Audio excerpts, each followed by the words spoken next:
नमस्कार, अस्सलाम वालेकुम, गुड मॉर्निंग। मैं परितोष कुमार। जैसा कि आप सभी जानते हैं कि मैं अभी छुट्टी पे गया था, वैकेशन चल रही थी। वैकेशन के दरमियान भी हमने एक दो वीडियो शूट किया था जो हमने आपके सामने रखा था। अब हम लौटते हैं अपने विषय वस्तु पे।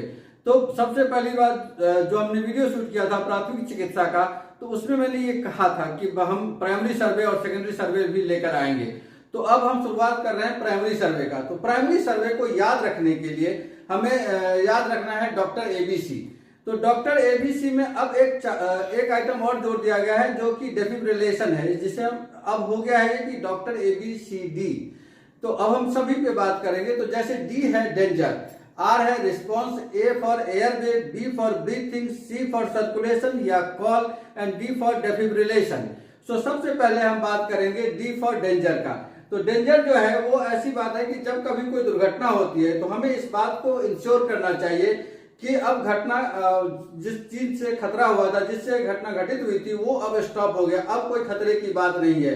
क्योंकि अक्सर ऐसा होता है कि हम जल्दी जल्दी में खुद को भी प्रॉब्लम में डाल लेते हैं, खुद को भी हताहत कर लेते हैं, या जो अगल बगल में घटना स्थल पे लोग मौजूद होते हैं उन्हें हम इन्वॉल्व कर लेते हैं, उनको भी हम हताहत बना देते हैं। तो इस बात का केयर करना है कि आप एंट्री करने से पहले, अपनी घटना स्थल पर मौजूदगी से पहले इंश्योर करें कि अब कोई खतरा नहीं है। ये अक्सर होता है कि जब हम रोड क्रॉस कर रहे होते हैं और रोड के दूसरी तरफ कोई दुर्घटना होती है तो इस आदमी भागने के चक्कर में खुद भी एक्सीडेंट में पड़ जाता है।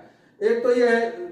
एक और घटना जैसे है कि इलेक्ट्रिक शॉक किसी के यहाँ लग गया, तो एक आदमी को शॉक लगा हुआ है, दूसरा जाता है उसे बचाने के लिए और वो भी उसमें फंस जाता है। तो हमें इंश्योर करना है कि इलेक्ट्रिसिटी काट दे या हम ट्रैफिक रुक जाए फिर हम क्रॉस करें, या कुछ इस तरह की व्यवस्था करें जिससे कि दोनों घटनाओं से घटना जिससे जो हताहत हुआ है वही इन्वॉल्व है, बाकी लोग जो है ना वो सेफ है। एक एक्टिविटी को भी हमने एक फिल्म से लिया है, ये हम आपको दिखाते हैं।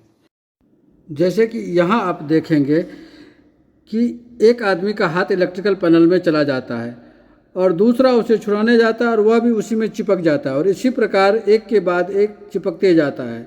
यानी किसी ने भी डेंजर को ना ही सेपरेट किया और ना ही ख़त्म किया, और ये सिलसिला जारी रहा। उसके बाद की जो बात है वो है कि रिस्पॉन्स ऐसा है कि जिस किसी को भी हुआ है ये दुर्घटना, जिस किसी को हुआ है उसमें पहले ये देखना है कि उससे बात करनी है कि बात करने में हमें AVPU मेथड का इस्तेमाल करना है। AVPU मेथड इस तरह का है कि A for alert and B for आवाज। तो सबसे पहले जो हताहत हिलडुल रहा है कि नहीं ये देखना। अगर हताहत हिलडुल नहीं रहा है तो फिर हमें V पे जाना चाहिए, वॉइस यानी हमें उसे जोर से कॉलर बोन को फर्मली पकड़ के, लेकिन सावधानी से, ऐसा नहीं जोर से कह रहा हूं तो दबा देना है, सावधानी से लेकिन फर्मली पकड़ना है और उससे पूछना है कि भाई साहब क्या आप ठीक हो, बच्चे क्या तुम ठीक हो, चाचा जी क्या आप ठीक हैं। जब वो जवाब दे रहा है तो ठीक है, अगर जवाब नहीं दे रहा है इस कंडीशन में हमें P यानी प्लेस और पेन।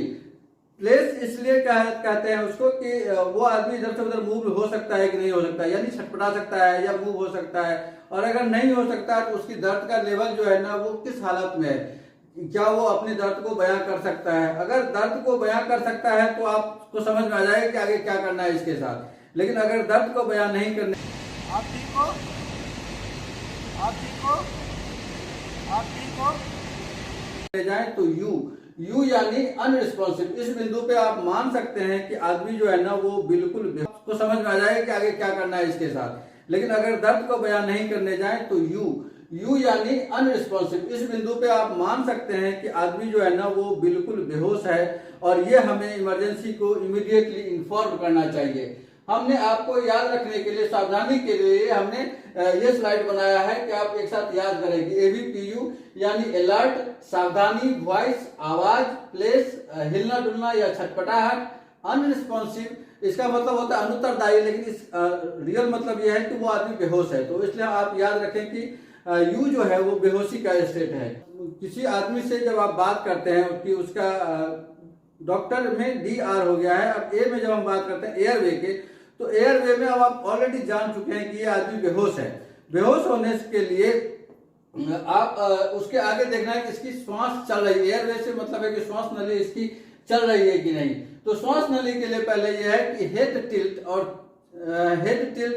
एंड चिन लिफ्ट, ये एक मेथड है कि हाथ कपार पे रख करके उसको मुंडी ऐसा ऊपर उठा करके ये बताना है, ये पूछना है, सॉरी ये दिखाना है कि उसका जीभ जो है ना वो नीचे ना हो करके तालू में सट गया रहता है, वो तालू में ना सट के नीचे हो जाए। तो जब इस तरह से आप करते हैं तो उसका एयर वे खुल जाता है, यानी हवा जो है ना वो उसके बॉडी में जा सकता है और बॉडी से हवा निकल भी सकता है। तो ये हमने 2 तस्वीर दिखाई है कि ये ब्लॉक एयरवे है। ब्लॉक एयरवे का मतलब है कि जो जीभ है वो तालू से सटा हुआ है और नाक भी जाम है, लेकिन जब आप ऐसा खोलते हैं इसको तो इसकी मुंह खुलती है और जो जबान है वो नीचे आती है, तो फिर इससे मुंह में हवा जा सकता है। तो ये 2 तस्वीरें, एक ब्लॉक एयरवे, दूसरा है ओपन एयरवे। अब ब्रीथिंग को जब खुल जाए तो आप 10 सेकंड के लिए ये फील करें, उसके नजदीक जा करके कान लगा करके सुनने की कोशिश करें कि इससे हवा आ रही है कि नहीं आ रही है, ये सांस ले रहा है कि नहीं ले रहा है। और अगर इंटरप्टेड है तो क्वाइट सीरियस केस है। और कभी कभी ऐसा होता है कि सांस धीरे धीरे आ रही है, यानी उसकी जो रेट ऑफ रेस्पिरेशन है वो थोड़ा सा कम है या बहुत कम है, और इसमें आदमी कंफ्यूज भी होता है कि ये इसका सांस चल रहा है या सांस नहीं चल रहा है। तो यदि पीड़ित अनुत्तरदायी है लेकिन सांस ले रहा है तो ऐसी स्थिति में नहीं है कि जहां कि उसको हम एक जगह से दूसरी जगह ले जा सकते हैं, तो वो कंप्लीट इमरजेंसी केस हो गया। और इसके लिए हम उसको फोन करेंगे इमरजेंसी को, या दूसरे किसी को कहेंगे कि आप फोन करें, और जो हताहत है उसको हम इस रिकवरी पोजीशन में डाल देंगे। रिकवरी पोजीशन जो है ना ये बिल्कुल इंश्योर करें कि इसकी इसी तरह का पोजीशन हो कि एक हाथ जो है ना वो उसके गाल के नीचे हो, मुंह में उंगली हो, कि उसका एयरवे खुला रहे, और लेग इस तरह से मुड़ा हुआ हो, एक लेग इसका स्ट्रेट रहे, आर्म अप की तरफ बेंड रहे। तो ये पोजीशन है रिकवरी की, इसमें हताहत फास्टेस्ट रिकवरी करता है। उसके बाद है कि कॉल या सर्कुलेशन। कॉल सर्कुलेशन यही है कि आप कॉल करें, कॉल करके बता दें कि आदमी जो है ना ये हताहत जो है ना कैजुअलिटी जो है वो बिल्कुल से अनरिस्पॉन्सिव है, बिल्कुल बेहोश है, और इसके बारे में हम ज्यादा नहीं बता सकते। ये जगह है, आप यहाँ पे एज सुन एज पॉसिबल आप अप्रोच करें। उसके बाद की जो सिचुएशन है वो है डेफिब्रिलेशन। डेफिब्रिलेशन करने से यह कि जब आप इमरजेंसी को कॉल कर दिया तो आप उसकी सीपीआर स्टार्ट करें। सीपीआर भी हम एक अलग है, वो भी वीडियो हम दिखाएंगे।